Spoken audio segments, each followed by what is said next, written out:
Hello student, welcome to Edupace education उन्ना। चलिए तो आज हम अपने नेक्स्ट पार्ट पे आते हैं, दैट इज पार्ट नंबर 6। अभी तक हमने 5 पार्ट पढ़ लिए हैं जिसमें आपने इनऑर्गेनिक के 30 क्वेश्चंस देख लिए हैं एंड लास्ट पार्ट 4 एंड 5 में आपने कुछ फिजिकल के क्वेश्चन देखे थे। तो आज हम उसी सीरीज को कंटिन्यू कर रहे हैं। कुछ हम आज क्वेश्चन आपके केमिकल काइनेटिक्स के, कुछ आपके सॉल्यूशन के, कुछ इलेक्ट्रो के क्वेश्चन हम आज डिस्कस करेंगे। चलिए तो पार्ट 6 में स्टार्ट करते हैं। ये रहा आपका थर्मोडायनेमिक्स का क्वेश्चन, द बॉन्ड एनर्जी। देखिए दो ही फॉर्मूले होते हैं हमारे पास थर्मोडायनेमिक्स में जो आपने याद रखने हैं। एक होता है डेल्टा एच रिएक्शन, आपका प्रोडक्ट माइनस रिएक्टेंट। एक होता है रिएक्टेंट माइनस प्रोडक्ट। बच्चों को इनमें रह जाती है कंफ्यूजन। जब भी आपके पास केस बॉन्ड एनर्जी का है तब उस केस में आपने क्या फॉर्मूला यूज करना है, रिएक्टेंट माइनस प्रोडक्ट। तो देखिए जैसे यहाँ पे इनऑर्गेनिक आपके ऑर्गेनिक की एक रिएक्शन मेंशन कर रखी है, that is hydrogenation of cyclohexane. ये मेंशन कर रखा है। देखिए तो सबसे पहले अगर मैं बात करूं हाइड्रोजिनेशन की, तो हाइड्रोजिनेशन क्या होता है, एडिशन ऑफ, क्या है ये, एडिशन ऑफ हाइड्रोजन। तो हमने हाइड्रोजन की क्या करनी है, एडिशन करनी। साइक्लोहेक्सीन की बात कर रहा है तो दिस इज अवर साइक्लोहेक्सीन,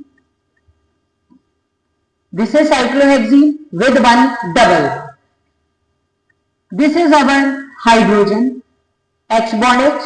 जब ये रिएक्ट करेगा तो आपके पास ये डबल बॉन्ड को तोड़ेगा, ठीक है। और आपको पता है ये प्रोसेस निकल प्लैटिनम प्लेटिनम की प्रेजेंस में होती है, ठीक है। कैटालिटिक हाइड्रोजनेशन भी इसे बोला जाता है। तो ये आपके पास बना देगी साइक्लोहेक्सेन, इसकी फॉर्मेशन कर देगी साइक्लोहेक्सेन। अब दोनों में आप देख रहे होंगे, एक जो हमने साइक्लोहेक्सेन बनाई है उसमें मेरे पास कार्बन हाइड्रोजन के टोटल 10 बॉन्ड है, एंड जब हमने साइक्लोहेक्सेन बनाया तब हमारे पास कार्बन हाइड्रोजन के टोटल 12 बॉन्ड्स। देखिए तो हमने बोला delta h reaction is equal to summation of delta h reactant minus summation of delta h product. यह फॉर्मूला लगता है। चलिए तो हमें यहां पे सभी की बॉन्ड एनर्जी दे रखी है। सब में बॉन्ड एनर्जी स्पेसिफिकली कार्बन की से स्टार्ट करते हैं, दैट इज 3 4 6। कार्बन हाइड्रोजन की एनर्जी है 413, हाइड्रोजन की एनर्जी है 437 and carbon double bond carbon की एनर्जी है 616। ये हमने एनर्जी मेंशन कर रखी है। तो सबसे पहला काम क्या है, हम यहाँ पे क्या करेंगे, रिएक्टेंट और आपके प्रोडक्ट में जो जो बॉन्ड है उनकी एनर्जी को मेंशन करेंगे। यहाँ पे मैंने पहले क्लियर कर दिया। टोटल यहाँ पे कितने बॉन्ड है कार्बन हाइड्रोजन के, 10 बॉन्ड है, रिमेनिंग आप लिख लेंगे। तो सबसे पहले मुझे दिखा कार्बन कार्बन का सिंगल बॉन्ड, तो 1 2 3 4 5 6 कार्बन कार्बन के बॉन्ड है, जिसमें से 5 कार्बन के सिंगल बॉन्ड है और एक कार्बन का डबल बॉन्ड प्रेजेंट है। सेम यहां पे प्लस हाइड्रोजन का 1 बॉन्ड प्रेजेंट है, यही मेंशन है कार्बन के, एंड प्लस यहां पे 10 कार्बन हाइड्रोजन के बॉन्ड प्रेजेंट है हमारे रिएक्टेंट साइड। माइनस प्रोडक्ट की तरफ हमारे पास सबसे पहले 6 कार्बन सिंगल बॉन्ड प्रेजेंट है, then 12 carbon hydrogen bond present है, ये प्रेजेंट है हमारे पास। तो अब हम यहाँ पे सभी की एनर्जी लिख देंगे। तो सबसे पहले 5 कार्बन की एक की एनर्जी क्वेश्चन मेंशन है, मैंने थोड़ा 5 लगाया तो 346 से मल्टीप्लाई, प्लस कार्बन की एनर्जी 616 प्लस हाइड्रोजन की energy 437 plus 10 carbon hydrogen bond that is 413 minus carbon single bond की एनर्जी 3 4 6 थी, इस बार हमारे पास टोटल 6 है तो मैंने 6 से मल्टीप्लाई कर देना। Then 12 multiply by carbon hydrogen that is 413। तो जब आप इसे कैलकुलेट करेंगे प्लस माइनस करेंगे तो आपका आंसर इजीली आ जाएगा। जैसे कि जब मैं इस रिएक्टेंट को सॉल्व करूंगा तो मेरे पास इसका आंसर बनेगा 6908 समथिंग, माइनस जब मैं यहां पे कैलकुलेशन करूंगा तो मेरा आंसर बनेगा 7032, एंड जब आप ओवरऑल सॉल्व करोगे तो -124 kilo joule mole inverse energy बन जाएगी। तो आपके पास ऑप्शन नंबर बी बन जाएगा। तो याद रखेंगे जब भी ऐसे क्वेश्चन आए पहले उसको एक्सप्लेन करना, बॉन्ड ओपन करने हैं एंड देन आपने एनर्जी का केस है तो वहां पे आपने रेक्टेन माइनस क्या लगा देना है, प्रोडक्ट का फॉर्मूला यूज कर देना। चलिए नेक्स्ट क्वेश्चन पे चलते हैं। Next question from equilibrium. Equilibrium में बच्चों आपने 4 तरह की रिएक्शन पढ़ी है। इक्विलिब्रियम में टोटल आपने 4 तरह की रिएक्शंस देखी हैं। उनमें से आपके पास जो ये 4 तरह की रिएक्शंस होती हैं, जिनमें फर्स्ट टाइप, अगर आपके पास, मैं यहां पे टाइप बना रहा हूं, आप एक बार देख लेंगे, जैसे A plus b give rise to C plus d. अगर मैं इसी को रिवर्स कर दूं, मैं इसी का क्या कर रहा हूं, रिवर्स, तो अगर इसके लिए इक्विलिब्रियम कांस्टेंट की वैल्यू K है तो इस रिएक्शन के लिए ये इसकी रिवर्स हुई तो इसका इक्विलिब्रियम भी क्या हो जाएगा, इनवर्स हो जाएगा। ये फर्स्ट टाइप है। सेकेंड टाइप है इससे के साथ रिलेट करना, इसके कंपैरिजन में मैं यहां पे सबको n से क्या कर देता हूं, मल्टीप्लाई कर देता हूं, तो आपके पास जो पुराने वाले इक्विलिब्रियम कांस्टेंट है उसके रिस्पेक्ट में ये क्या चला जाएगा, k की पावर n में चला जाएगा। सेम इसके रिस्पेक्ट में अगर मैं यहां पे सबको n से डिवाइड कर दूं, क्या कर दूं, मैं n से डिवाइड कर दूं, तो मेरे पास जो न्यू इक्विलिब्रियम कांस्टेंट आएगा वो इसकी पावर में चला जाएगा, 1/n मतलब अंडर रूट बन जाएगा। सेम ये हो गई first type. Second type, third type है, सपोज करो a plus b give rise to C plus d ही बनाना था, बट इस बार बना कैसे, a plus b give rise to x plus y, और फिर ये x प्लस वाई मिलके क्या बना रहे हैं, C प्लस डी। तो यहां पे जो ये x और y है वो इंटरमीडिएट का काम कर रहे हैं। तो अगर ये K1 है, ये K2 है, और हमने इस K के रिस्पेक्ट में बताना है, तो ये इन दोनों का क्या हो जाएगा, मल्टीपल हो जाएगा। क्या हो जाएगा, मल्टीपल। तो अगर आपको ये 4 तरह की रिएक्शन पहचाननी आती है तो आप डायरेक्टली क्वेश्चन का क्या कर सकते हो, आंसर कर सकते हो। फॉर एग्जाम्पल जैसे मुझे क्वेश्चन में बोला, मेरे पास फर्स्ट रिएक्शन थी, जिनॉन था, F6 xenon hexafluoride plus water give rise to xenon, ये है जिनॉन का कंपाउंड XeOF4 प्लस 2H। ये फर्स्ट रिएक्शन है जिसका इक्विलिब्रियम कांस्टेंट कितना मेंशन कर रखा है, K1 मेंशन कर रखा है। सेम सेकंड रिएक्शन देखिए, आपके पास है जिनॉन का oxide that is XeO4 plus xenon hexafluoride XeF6, जो मिलके क्या बना रहे हैं आपके पास, XeO4 plus XeO3F2। This is our K। अब हमने जो क्वेश्चन देखा, क्वेश्चन में आपके पास इस रिएक्शन का इक्विलिब्रियम कांस्टेंट बताना है जो कि है जिनॉन की, xenon oxide plus 2HF equilibrium with XeO3F2 plus water. अब देखिए इन दोनों रिएक्शन से मुझे यहां पे इस रिएक्शन की तरफ आना, तो जब मैं ये वाली रिएक्शन देख रहा हूं तो इसमें देखिए आपके पास जो 2HF है वो राइट हैंड साइड है, जबकि यहां पे जो HF है ये हमारा लेफ्ट हैंड साइड है। तो मैंने फर्स्ट वाली रिएक्शन को क्या करा है, आपके पास रिवर्स करा। तो अगर फर्स्ट वाली रिएक्शन का मैं रिवर्स लिखूंगा तो कैसे लिखूंगा इसका रिवर्स, इसका रिवर्स लिखा जाएगा XeOF4 plus 2HF give rise to XeF6 plus water, ये लिखा जाएगा। और इस बार इसका नया इक्विलिब्रियम कांस्टेंट क्या बन जाएगा, 1/k बन जाएगा। क्या बन जाएगा बच्चों, 1/k। अब अगर इसी 1/k में देखेंगे तो XeF6 यहां पे आपका राइट साइड है, जबकि इस वाली इक्वेशन में XeF2 कहां पे आपके लेफ्ट साइड में। तो दिस मीन्स ये एक दूसरे का इंटरमीडिएट है, और अभी मैंने बताया इंटरमीडिएट में तो क्या करना होता है हमें, मल्टीपल। तो इसका जो K इक्विलिब्रियम या न्यू K इक्विलिब्रियम है वो क्या होगा आपका 1/K1 इंटू क्या बन जाएगा बच्चों, K2। तो आपका ऑप्शन क्या करेक्ट जाएगा, जिसमें आपका K2 अपॉन क्या दिया होगा, K1 मेंशन होगा। तो इस तरह का क्वेश्चन करना इजी होता है अगर आपको ये 4 तरह की रिएक्शन क्लियर है। चलिए नेक्स्ट क्वेश्चन की तरफ चलिए, ये है इक्विलिब्रियम का क्वेश्चन। नेक्स्ट कह रहे हैं फॉर द रिएक्शन जिसमें आपके पास N2O4 जो एक गैसियस फॉर्म में है वो कन्वर्ट हो रहा है 2NO2 गैस की फॉर्म में।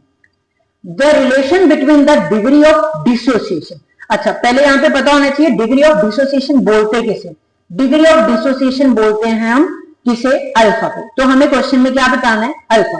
अब देखिए ये हमें रिलेशन इसी के पर्सपेक्टिव में ये जो ऑप्शन दे रखे हैं इसी की फॉर्म में हमें ये क्या करना पड़ेगा, रिलेशन को बिल्ड करना पड़ेगा।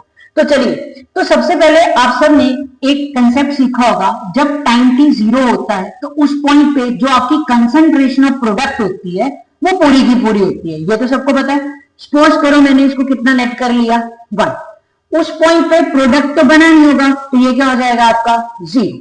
अब जैसे जैसे आपका टाइम चलता जाएगा रिएक्शन प्रोसीड होना स्टार्ट होगी।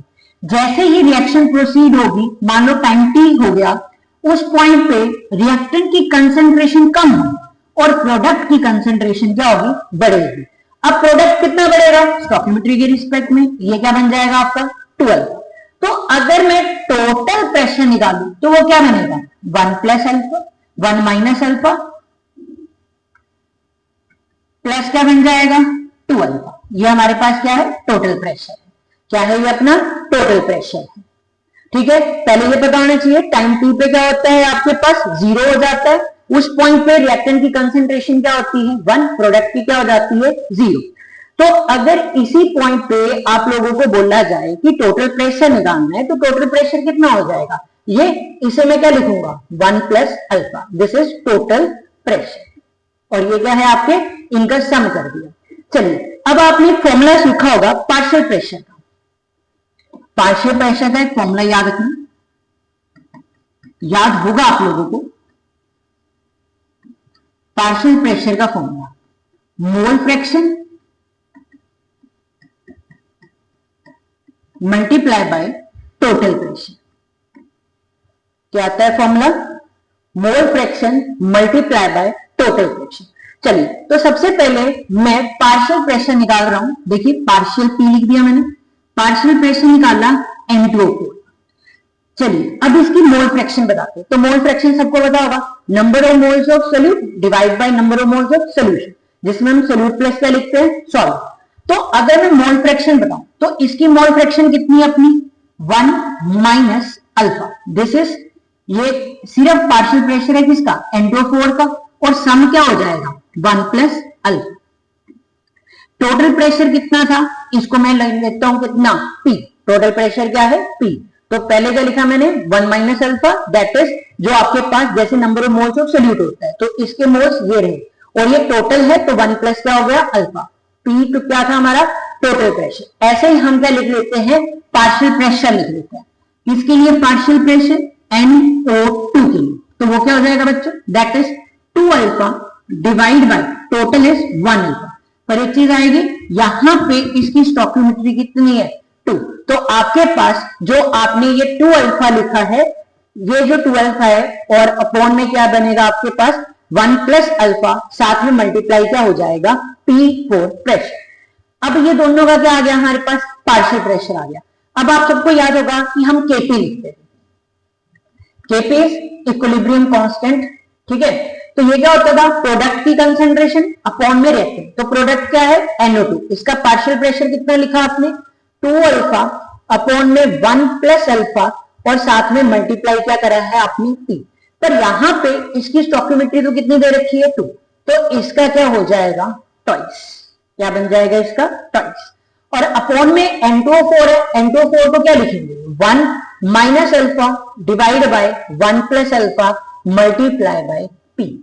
तो जब आप इस पूरी इक्वेशन को सॉल्व करोगे तो ये क्या बन जाएगा Kp, यहां पे मल्टीप्लाई कर लेना, तो ये 4 अल्फा, नीचे 1 प्लस अल्फा का स्क्वायर मल्टीप्लाई बाय P का स्क्वायर, और अपॉन में 1 minus alpha 1 plus alpha P से P स्क्वायर कट जाएगा, ये ऊपर चला जाएगा, ठीक है। तो ये आपके पास एक अप्रोक्सीमेशन में क्या वैल्यू बना देगा 4 अल्फा का square multiply by P, 4 alpha का square multiply by P 1 plus alpha 1 minus alpha, ठीक है।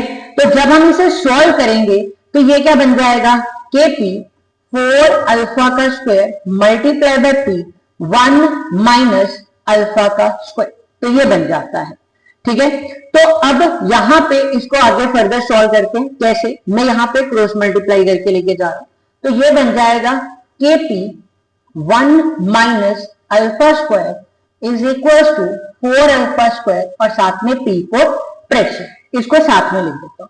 अब ओपन करो ब्रैकेट, तो ये बनेगा KP माइनस KP अल्फा का square is equal to 4 alpha square और साथ में क्या है? प्रेशर। इसको दूसरी तरफ ले जाते हैं, ठीक है, क्योंकि अल्फा की वैल्यू है, दूसरी तरफ लेके आते हैं, तो ये बन जाएगा आपका KP, क्या बन जाएगा ये आपके पास? ये बन जाएगा KP is equal to 4 alpha का स्क्वायर प्रेशर और साथ में माइनस है, दूसरी तरफ चला जाएगा तो ये क्या बन जाएगा? प्लस। तो ये बनेगा KP और साथ में आएगा अल्फा का स्क्वायर। ठीक है, देखिए एक बार क्या किया मैंने, KP था, ये वाला जो KP अल्फा का स्क्वायर है इसको दूसरी तरफ लेके आ गया, ये का बन गया आपके पास? प्लस का बन गया। अब इसमें से अल्फा का स्क्वायर क्या करते हैं? कॉमन निकालते हैं, तो ये बनेगा KP is equal to alpha का स्क्वायर कॉमन, तो अंदर क्या बचेगा? 4P प्लस KP और यहाँ पे क्या आएगा? अल्फा का स्क्वायर आएगा। तो हमने अल्फा की टर्म में ही क्वेश्चन निकालना है। पर एक यहाँ पे देखिए KP के साथ प्रेशर दे रखा है, क्या दे रखा है? KP के साथ प्रेशर। चलिए पहले इसको अल्फा की टर्म में बना ही लेते हैं। अल्फा का स्क्वायर क्या बनेगा? KP divide by 4P plus क्या है आपका?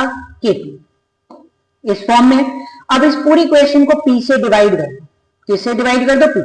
पर जब आपने यहाँ पे P से डिवाइड करा तो ये P जाएगा कट और यहाँ पे क्या आएगा? P। तो आपके पास क्या बन जाएगा? रूट लगा देते हैं, तो ये बन जाएगा आपके पास 1/2, दैट इज KP P और अपॉन में क्या बनेगा? 4 प्लस KP डिवाइड में क्या है? P। तो ये ऑप्शन आपका इस ऑप्शन के साथ क्या खा रहा है? मैच खा रहा है, तो ये आंसर आपके पास बन जाएगा। ठीक है, तो मैंने 4 की टर्म में देखी, सभी ऑप्शन में 4 की टर्म में जब भी हमने क्वेश्चन सॉल्व करा तो यहाँ पे 4 में मल्टीप्लाई में क्या था? P, इसीलिए मुझे यहाँ पे P से क्या करना पड़ा? डिवाइड करना पड़ा। तो बच्चों देखो क्वेश्चन कई बार इस तरह का आता है, तो मुझे ऑप्शन के पर्सपेक्टिव में उसकी इक्वेशन को सोचना पड़ेगा, जहां पे मल्टीप्लाई डिवाइड करना पड़े तो वो आप कर सकते हो। ठीक है, चलिए नेक्स्ट क्वेश्चन की तरफ चलते हैं। आई थिंक आपको समझ आ गया होगा। नेक्स्ट क्वेश्चन की तरफ चलते हैं। ये रखो, क्या बोला है? Consider the formation of SO3 according to the reaction. तो मेरे पास एक रिएक्शन के अकॉर्डिंग यहाँ पे SO3 की फॉर्मेशन बताई है, जिसमें मेरे पास 2 मोल है SO2 गैस के, जो रिएक्ट कर रहे हैं ऑक्सीजन के साथ और फॉर्म कर रहे हैं 2 मॉलिक्यूल ऑफ SO3। और ये प्रोसेस कैसी है? Exothermic reaction. कैसी रिएक्शन है ये? आपकी एक्सोथर्मिक रिएक्शन है। Which of the following may change the value of equilibrium constant? अब ये पूछ रहा है कि इनमें से कौन सा इक्विलिब्रियम कांस्टेंट की वैल्यू को चेंज करेगा। अब जहां तक हमें याद है कि आपके पास जो इक्विलिब्रियम कांस्टेंट होता है, equilibrium constant only depend upon, किसके ऊपर डिपेंड करता है? ये सिर्फ और सिर्फ टेम्परेचर के ऊपर डिपेंड करता है। ठीक है, टेम्परेचर आपने देखा होगा ना कि हम क्या करते थे, जैसे हम चेंज इन प्रेशर करते हैं, चेंज इन कंसेंट्रेशन करते हैं, चेंज इन हम टेम्परेचर करते हैं, चेंज इन हम क्या करते हैं, या एडिशन ऑफ इनर्ट गैस करते हैं, एडिशन ऑफ इनर्ट गैस। तो इन सब के टाइम भी क्या होता है, आपके पास जैसे आप इनकी कंसेंट्रेशन या प्रेशर या टेम्परेचर या वॉल्यूम आप कुछ भी चेंज करते हो तो आपके पास जो इक्विलिब्रियम होता है वो शिफ्ट कर जाता है। क्या करेगा equilibrium? Shift to overcome that change. ये तो हम सब ने सुना है कि आपके पास अगर आप इनमें से कोई भी फैक्टर को चेंज करते हो तो आपका इक्विलिब्रियम शिफ्ट करेगा। शिफ्ट किस डायरेक्शन में करेगा? जिसमें वो बढ़ी हुई, जो आपने मान लीजिए प्रेशर बढ़ाया, आपने कंसेंट्रेशन बढ़ाई, आपने कुछ भी चेंज किया तो वो उसको क्या करने की कोशिश करेगा? रिवर्स करने की कोशिश करेगा। टेम्परेचर के केस में भी करेगा, बट जब टेम्परेचर की बात आएगी तो ये शिफ्ट भी करेगा एंड ये आपके पास उसकी जो आपके पास इक्विलिब्रियम कांस्टेंट है उसकी वैल्यू को भी क्या करेगा? ये वेरीज कर देगा। तो इट मीन कि आपके पास क्वेश्चन के रिस्पेक्ट में जो इक्विलिब्रियम कांस्टेंट बोला है उसमें चेंज तभी आएगा अगर आप चेंज इन क्या करेंगे? टेम्परेचर। तो आपका आंसर किसके बिहाफ के ऊपर बनेगा? Increase in the temperature. बाकी आप चाहे उसमें इनर्ट गैस की एडिशन कर दीजिए, चाहे आप उसमें कोई भी और कंसेंट्रेशन बढ़ा दीजिए, चाहे आप वॉल्यूम को डबल कर दीजिए, पर उसका कोई भी चेंज देखने को नहीं मिलने वाला है। तो इक्विलिब्रियम कांस्टेंट होता है वो सिर्फ किसके ऊपर डिपेंड करता है, टेम्परेचर के ऊपर डिपेंड करता है। आपको ये पॉइंट याद रखना है। चलिए नेक्स्ट क्वेश्चन की तरफ चलते हैं। This is our next question. If p के बी, ये आ गया आपका इक्विलिब्रियम का क्वेश्चन। क्या बोला है, इफ पी के बी। अच्छा, अब सबको याद होगा कि हमारे पास आप सबने पीएच पढ़ रखा है, तो पीएच क्या होता है, that is minus log of H positive ion की कंसंट्रेशन, मतलब पावर बताता है एच पॉजिटिव आयन की। सेम ऐसे ही जो आपके पास पी के बी है, ये क्या होगा, माइनस लॉग ऑफ के बी। ऐसे ही अगर पी के ए आता है तो that is minus log of के ए। ऐसे ही पी के डब्ल्यू आता है तो माइनस लॉग ऑफ क्या होता है, वो के डब्ल्यू। तो ये आपने बात याद रखनी है, क्योंकि आगे जब आप हेंडरसन इक्वेशन यूज करेंगे या पी के बी का रिलेशन यूज करेंगे तो बार बार ये चीज आपके सामने आएगी। अब मेरे पास यहां पे पी के बी दे रखी है किसकी, क्लोराइड आयन की, that is 10.3। The ionization constant of the hydrofluoric acid, that is HF, in water at this temperature is। तो हमें बताना है यहां पे क्या निकालना है आपको। देखिए पिछले केस में आपके पास हमने अल्फा निकाला, इस केस में आयनाइजेशन कांस्टेंट बोला है, तो ये भी हमें पता होना चाहिए क्या होता है आयनाइजेशन कांस्टेंट। हम बोलते हैं के ए या के बी को, दैट इज डिपेंड, अगर बेस है तो के बी, एसिड है तो क्या होगा, के ए होगा। तो हम के को क्या बोलते हैं, आयनाइजेशन कांस्टेंट बोलते हैं। तो अब एसिड की टर्म में बोला है तो डेफिनेटली हमें क्या निकालना है, के। बट वैल्यू किसकी दे रखी है मेरे पास, दैट इज बेस की, दैट इज पी के बी, इसकी वैल्यू दे रखी है। तो चलिए कोई बात नहीं, सॉल्व करते हैं। अब आप सबने एक रिलेशन पढ़ा होगा, P K A plus P के B is equal to P K W. तो अभी मैंने बोला P K W that is log of K W, that is 10⁻⁻14 होता है, तो यहाँ पे क्या हो जाएगा आपका 14 बन जाएगा। तो पी के डब्ल्यू कितना होता है अपने पास, 14 होता है। तो पी के बी की वैल्यू तो दे रखी है, तो यहां से हम क्या निकाल सकते हैं, इजिली पी के ए कैलकुलेट कर सकते हैं, दैट इज 14 माइनस 10.3। तो ये कितना आ जाएगा आपके पास, ये आएगा आपका दैट इज 3.7, इतना ही बनेगा ना 3.7। हाँ, तो पी के ए कितना बन गया 3.7, जबकि क्वेश्चन में मुझे क्या निकालना है, के ए निकालना है। चलिए सॉल्व करते हैं इसे फटाफट। अब आपको मैंने अभी बताया कि पी के ए का फॉर्मूला क्या होता है, that is minus log of के ए।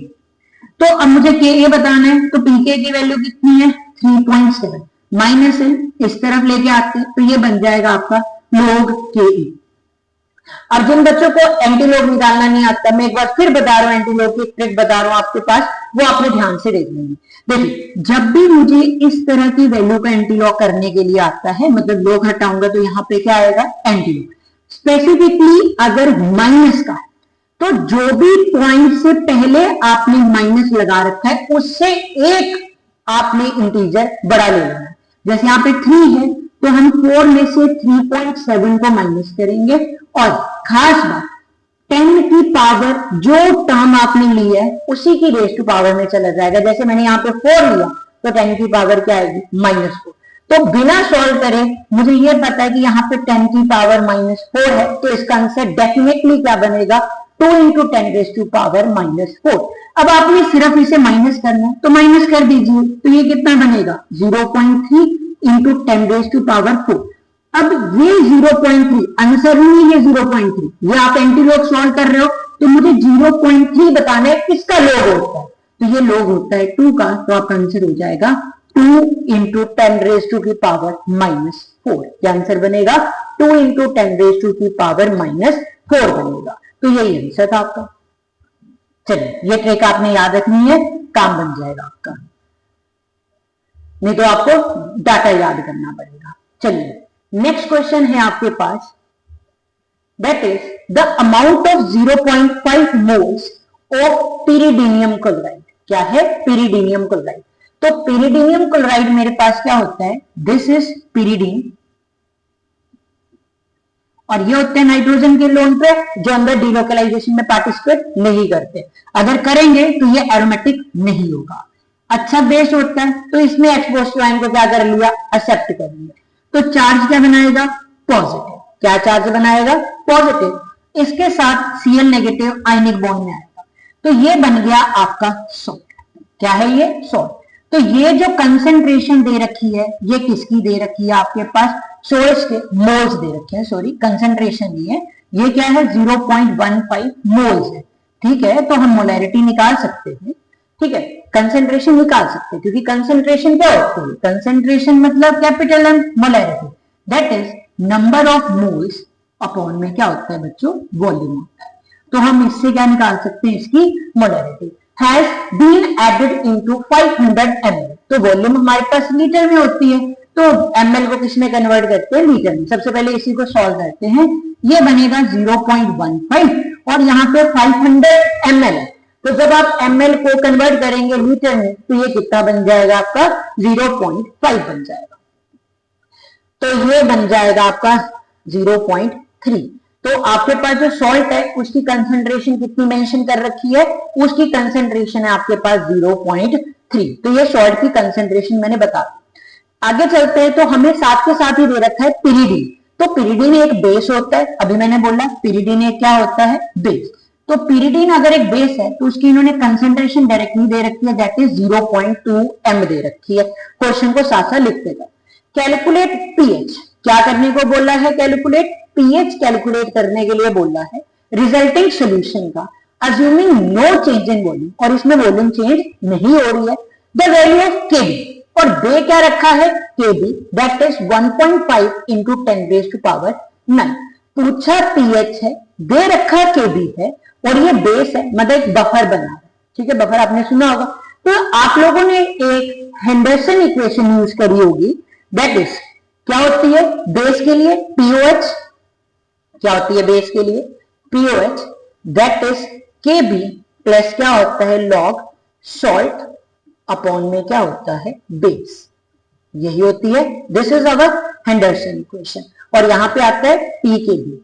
क्वेश्चन में क्या मेंशन है, केबी। निकालना क्या पड़ेगा मुझे सबसे पहले इसके लिए, पी के बी। क्या निकालना पड़ेगा, पी के बी। फिर मेरे पास क्या आएगा, पीओएच। फिर आप रिलेशन यूज करेंगे, pH plus pOH is equal to 14, और यहां से क्या निकल जाएगा आपका पीएच। चलिए, तो सबसे पहले मैं यहां पे सॉल्व करता हूं पी के बी।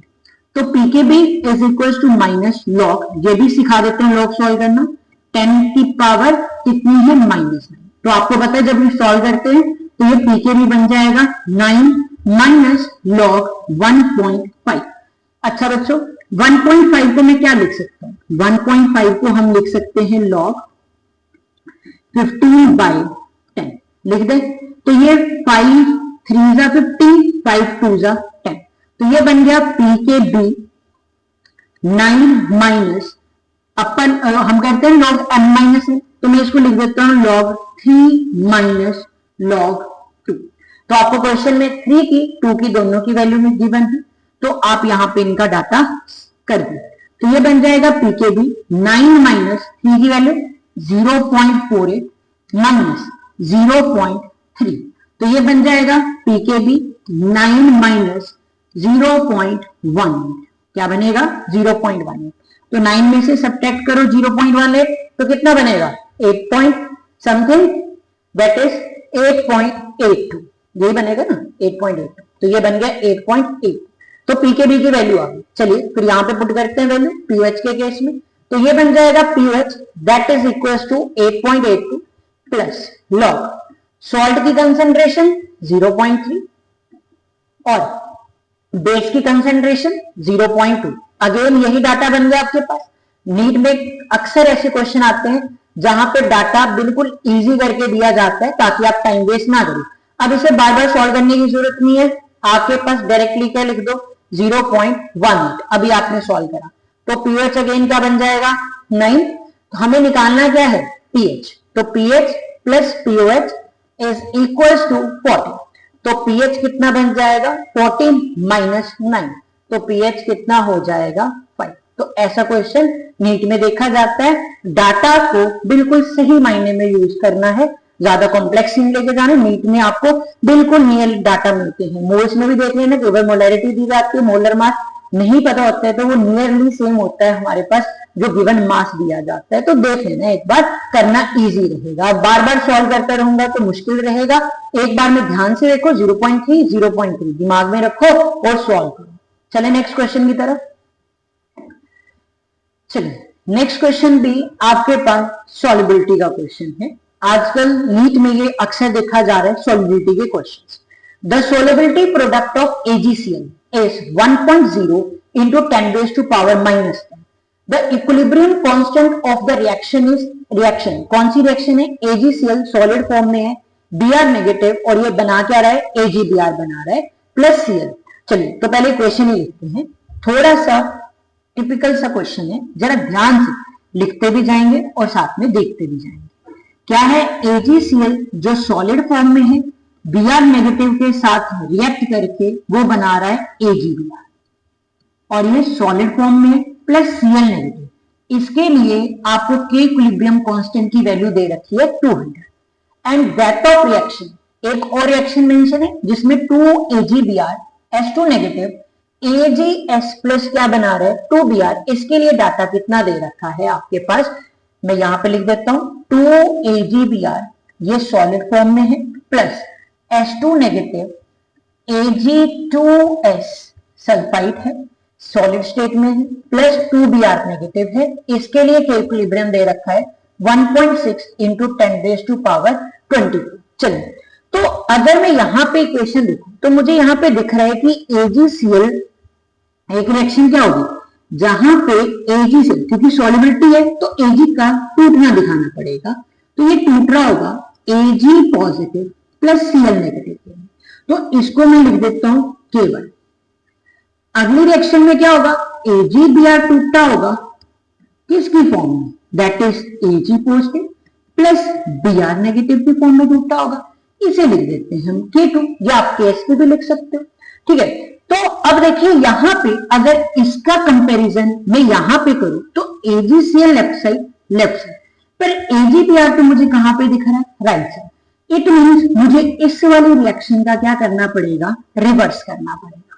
तो मैं अगर इस वाली रिएक्शन का रिवर्स करूं तो Ag पॉजिटिव Br नेगेटिव के साथ रिएक्ट करके क्या बनाएगा? AgBr solve. तो अब इसका जो न्यू इक्विलिब्रियम कांस्टेंट होगा वो क्या आएगा? 1/K2 आएगा। क्या आएगा? 1/K2।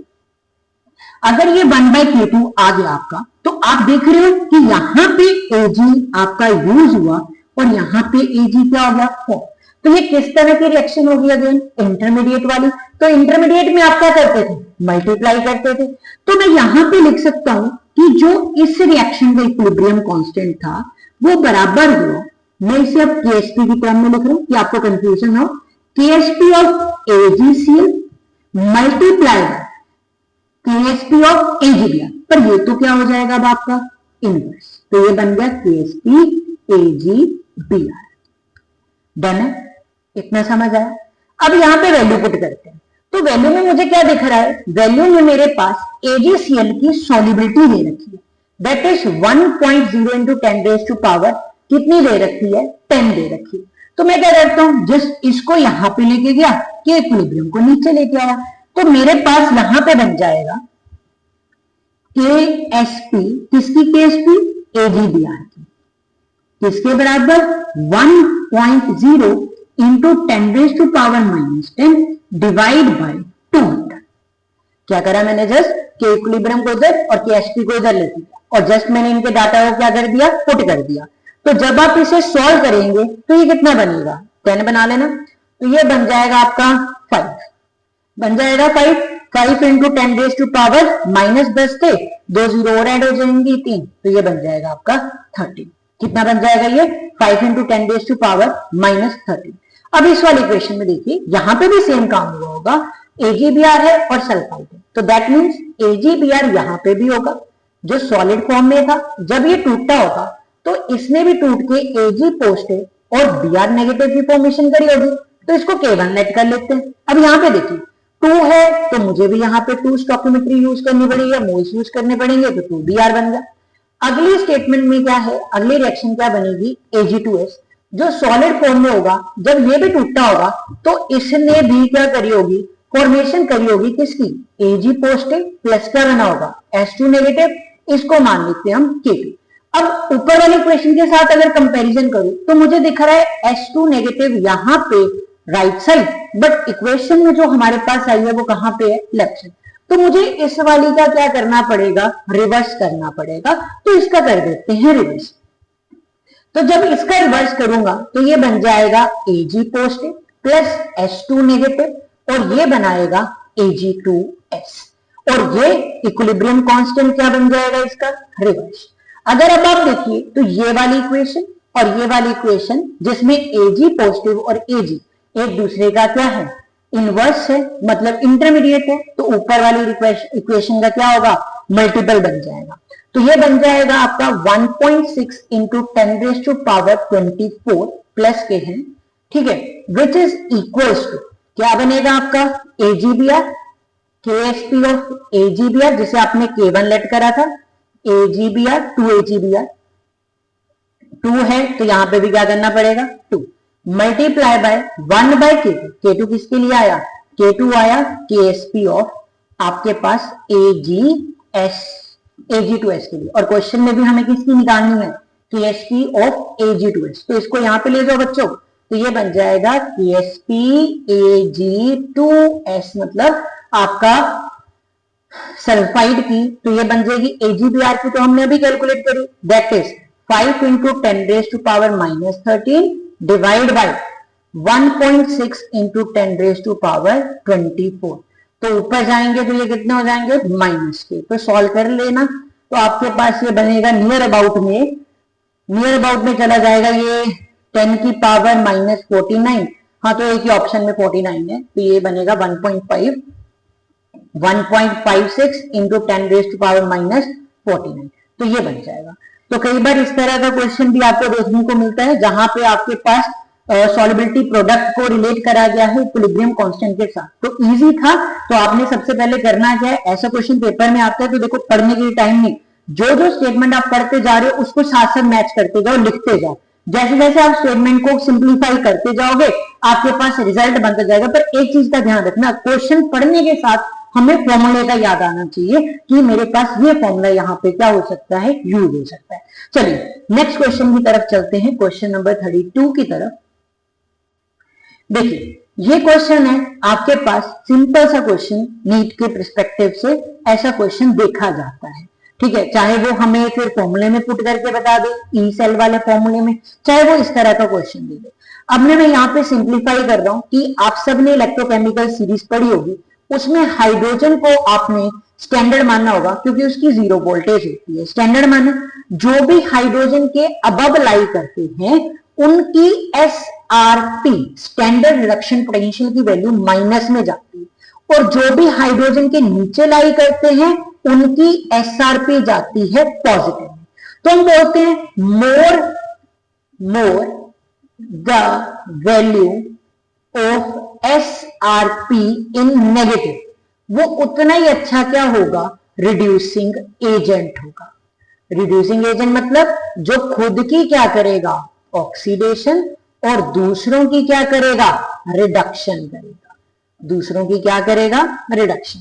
यहां पे हम बोलते हैं जितनी ज्यादा वैल्यू प्लस में जाएगी, more the value of SRP किस में, प्लस में, उतना ही अच्छा वो क्या होगा, ऑक्सीडाइजिंग एजेंट होगा। तो खुद की तो क्या करेगा, रिडक्शन करेगा, मतलब गेन ऑफ इलेक्ट्रॉन करेगा, और दूसरों की क्या करवा देगा, oxidation, that mean loss of electron कर देगा। तो बस इसी के बिहाफ के ऊपर डाटा लिख देते हैं। तो x का जो डाटा है वो हमारे पास है 0.52 जो कि प्लस में है, y का है -3.03 एंड z का है -1.1। तो आपको पता लग रहा है जितनी ज्यादा वैल्यू आपकी कहां पे जाएगी, नेगेटिव में जाएगी, जितनी ज्यादा वैल्यू नेगेटिव में जाएगी वो उतना ही अच्छा क्या होगा, रिड्यूसिंग एजेंट। और क्वेश्चन में भी तो यही पूछा कि ऑर्डर ऑफ आपको क्या बताना है, रिड्यूसिंग एजेंट बताना है। तो आप इजीली बता सकते हो सबसे ज्यादा वैल्यू किसकी है माइनस में, y की, तो y से कम z, z से कम x, तो आपका आंसर क्या बन जाएगा, YZX। ऐसा क्वेश्चन भी आपने ध्यान रखना है, ये कंसेप्ट मैंने आपको यहां पे बता दिया। चलिए नेक्स्ट क्वेश्चन पे चलते हैं। चलिए ये एक रिएक्शन है, रिएक्शन रिडॉक्स के साथ कंपैरिजन में। By how much would the oxidising power of MnO4 negative to Mn2 positive couple change if the H positive ion concentration is decreased by 100 times at 25 degree Celsius. ठीक है, आप सबने Nernst equation use करी है, तो उसी के behalf का एक क्वेश्चन आपके सामने दिखाई दे रहा है। सबसे पहले यहाँ पे एक रिएक्शन बना रहा हूं मैं, MnO4 नेगेटिव चेंज हो रहा है, किसमें चेंज हुआ ये Mn2 पॉजिटिव, मतलब ये आपके पास कंफर्म हो गया एसिडिक मीडियम की रिएक्शन, क्योंकि एसिडिक मीडियम की रिएक्शन में जो एन फैक्टर होता है उसकी वैल्यू 5 होती है। अगर यहाँ पे +7 ऑक्सीडेशन स्टेट है, यहाँ पे +2 है, तो इट मींस चेंज कितने का आ रहा है, 5 का, तो मतलब जो एन फैक्टर है उसकी वैल्यू कितनी हो गई, 5। तो अगर 5 का चेंज आया तो 101% ये एसिडिक मीडियम की रिएक्शन, किस मीडियम की रिएक्शन है, एसिडिक मीडियम की, और साथ में रिडक्शन दिखा रखी है जहां पे 5 इलेक्ट्रॉन का क्या हो रहा है, गेन हो रहा है। ठीक है, और इधर बनेगा आपका वाटर, तो जस्ट आपने रिएक्शन को कर लेना है बैलेंस, ये बन जाएंगे 4। ठीक है, तो यहाँ पे 4 ऑक्सीजन थे, मैंने यहाँ पे 4 से मल्टीप्लाई कर दिया, 4 2 8, तो यहाँ पे आ गए 8 H पॉजिटिव आयन, क्योंकि जब आप नेक्स्ट इक्वेशन लिखोगे तो वहां पे H पॉजिटिव आयन की कंसंट्रेशन भी तो लिखनी पड़ेगी ना, और उसके लिए आपको बैलेंसिंग करनी पड़ेगी, तो ये चीज का ध्यान रखेंगे, इसलिए मैंने यहाँ पे क्या करा है, 8 H पॉजिटिव आयन बना दिए।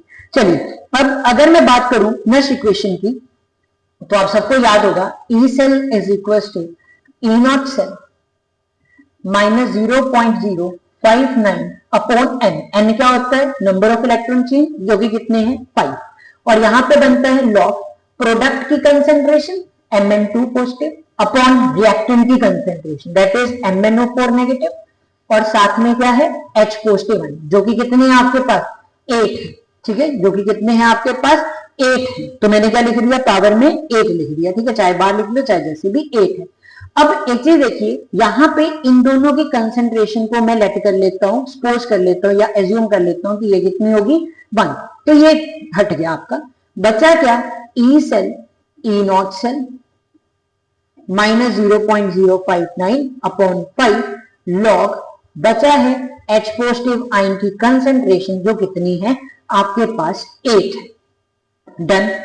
चलिए, अगर मैं यहां पे मेंशन करूं आपके पास, हम सब ने पीएच का फॉर्मूला पढ़ रखा है, तो पीएच क्या होता है, minus log of H positive ion, यही कंसेंट्रेशन बनती है।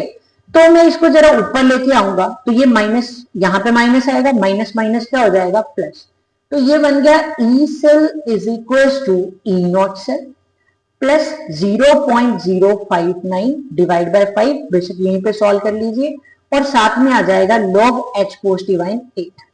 तो 8 को ले आते हैं हम आगे मल्टीप्लीकेशन में, पीछे बच जाएगा log H पॉजिटिव आयन। अच्छा, ये भी E है, ये भी क्या है आपकी E सेल है, तो हम इसे लिख लेते हैं चेंज, क्योंकि जब ये उधर जाएगा तो माइनस का हो जाएगा, तो मैं लिख देता हूं E2 माइनस E1 के बराबर, दैट इज डेल्टा E।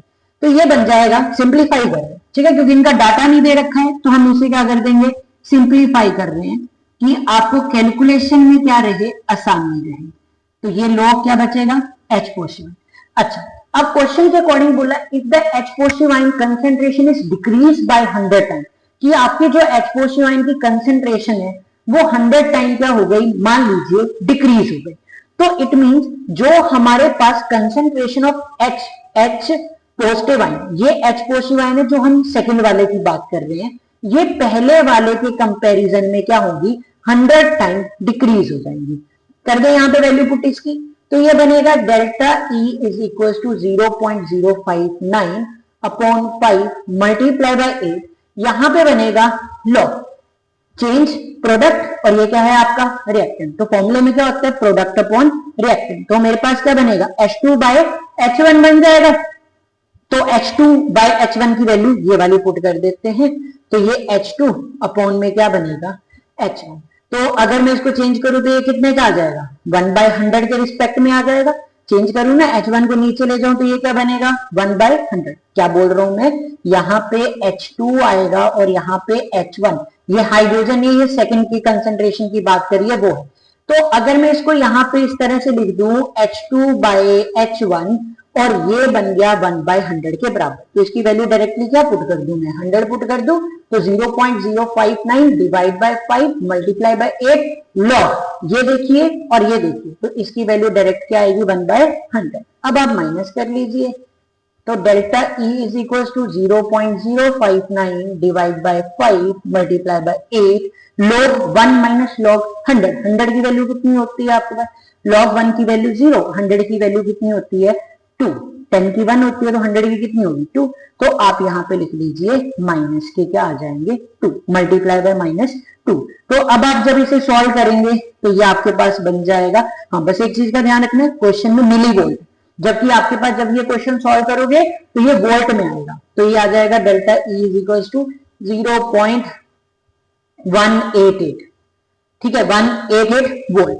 अच्छा अब वोल्ट को मिली वोल्ट में कन्वर्ट करना है, तो पता है 1 वोल्ट इज इक्वल टू 100 की 1000, ये होता है आपके पास 1000 मिली वोल्ट। कितने के बराबर होता है ये 1000 मिली वोल्ट। तो बस अब आपके पास डेल्टा E की वैल्यू कितनी आ जाएगी, कर लीजिए चेंज, तो ये आ जाएगी 188 मिली वोल्ट। तो 188 वाला एक ही ऑप्शन है। और एक चीज ध्यान रखना, यहां पे साइन माइनस, तो यहां पे भी माइनस, यहां पे भी माइनस, माइनस का मतलब डिक्रीज बाय 189 मिली वोल्ट।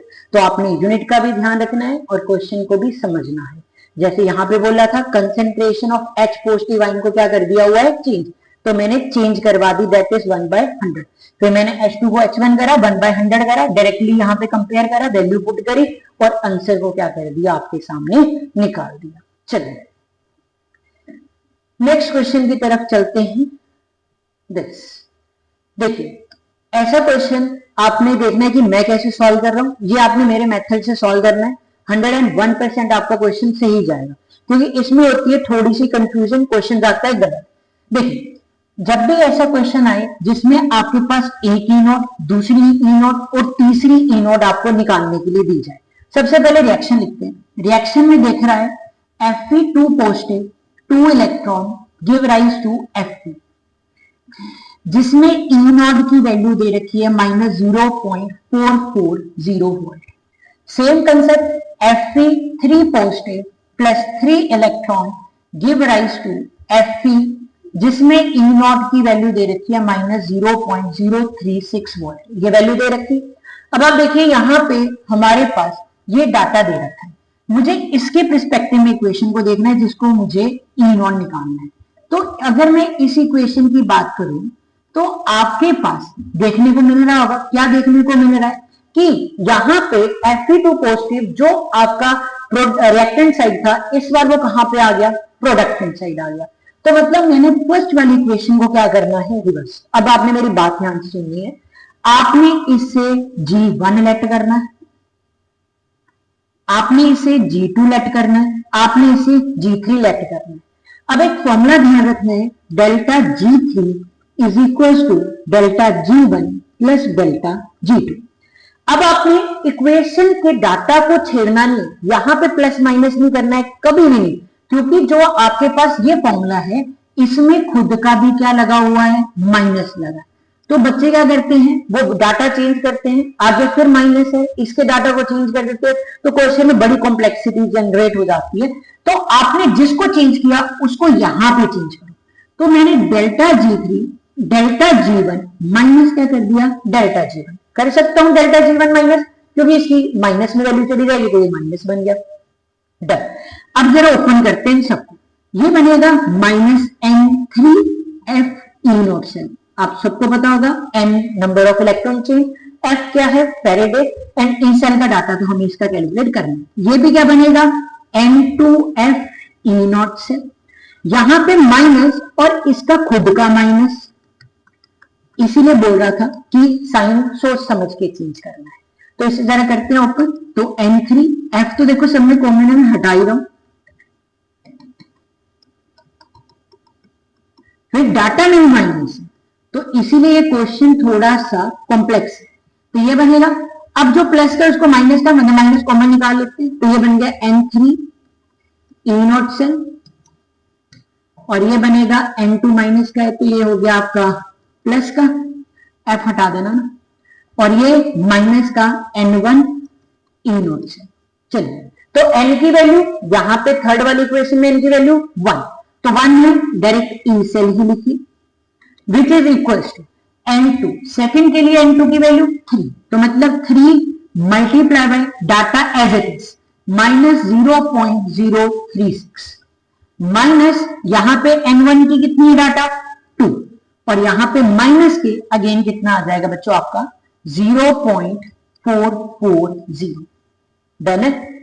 चलिए ओपन करते हैं, तो ये बनेगा आपके पास 3 से मल्टीप्लाई करते ना 18110, ये बनेगा माइनस के 0.108, और ये बन जाएगा आपके पास माइनस माइनस प्लस, तो ये प्लस के बन जाएंगे 0.880। तो अब आप मुझे बताइए वैल्यू बड़ी किसकी है 0.880, मतलब आंसर हमेशा हमारा किस में आ रहा है प्लस में, तो ऑप्शन बिना सॉल्व करे आप देख सकते हो आंसर किसमें है प्लस में है, दैट इज प्लस के 0.772। जब सॉल्व भी करोगे तो आपके पास आंसर यही आएगा 0.772 वॉट। डन है। देखिए क्लियर है आप सबको यहां तक। चलो, तो आज की वीडियो हम यहां तक स्टॉप करते हैं। अब नेक्स्ट वीडियो में हम क्या करेंगे, कुछ क्वेश्चंस अब आपके बचते हैं सॉल्यूशन चैप्टर के, तो हम सॉल्यूशन के केमिकल काइनेटिक्स के अगले वीडियो में, अगले पार्ट में, पार्ट नंबर 7 में हम ये डिस्कस करेंगे। तब तक आपने फॉर्मूले रिवाइज करनी है, जितना आपको करवा दिया गया है आप इनके पर्सपेक्टिव में इनको स्टैंडर्ड मान के क्वेश्चन प्रैक्टिस करेंगे। आपने न्यूमेरिकल करने हैं तो फॉर्मूले को रिवाइज करिए, यूनिट कन्वर्जन आपको ध्यान होनी चाहिए। तब तक के लिए थैंक यू एंड बने रहिए हमारे साथ अगले पार्ट्स को देखने के लिए।